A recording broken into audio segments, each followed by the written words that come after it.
Bu dünya bir uçuk daxma benzeri, kapısı örtülmez, küleği bitmez. Gedirsen uzanır ömrün yolları, gedirsen ayağın izine yetmez. Bir kara pişiktir karanlık küçe, gözleri sayrışır ulduzlar kimi. Ruhumun içinde hönkürür gece, bir yetim kimsesiz yalgızlar kimi. Güz güler arkası tamam başka yer, bakırsan oradan da bir adam bakır. Sene bu dünyada hardasan değil, ruhunsa gizlice bedenden akır.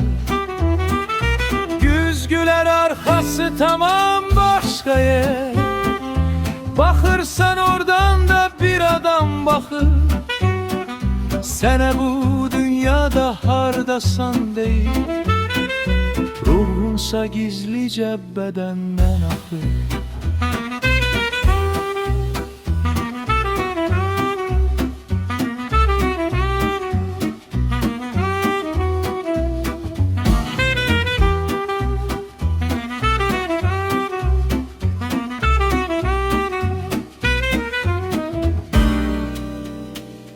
Ölümde nedir ki kölge oyunu,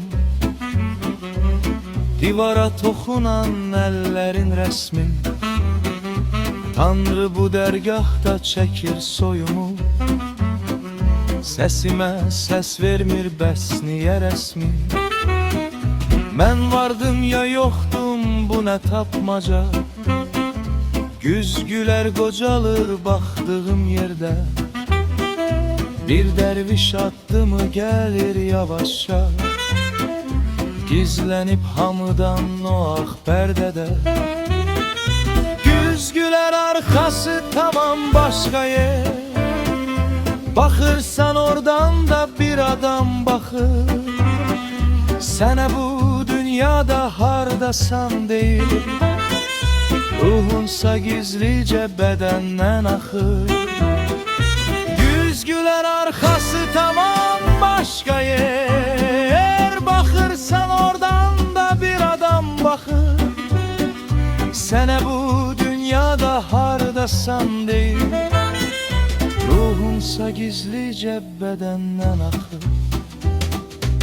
Göğün katlarında bir kapı var bak, açar itirir melekler çoktan. Biz ki bu dünyaya geldik darıkma, bir de yok olmak için bu boyda yoklan. Bir ağaç pıçıldayır gecenin dilinde, yarpaklar dökülür zamanı sayır. Benim bu ömrümün garip elinde, bir gizli el beni menden ayırır.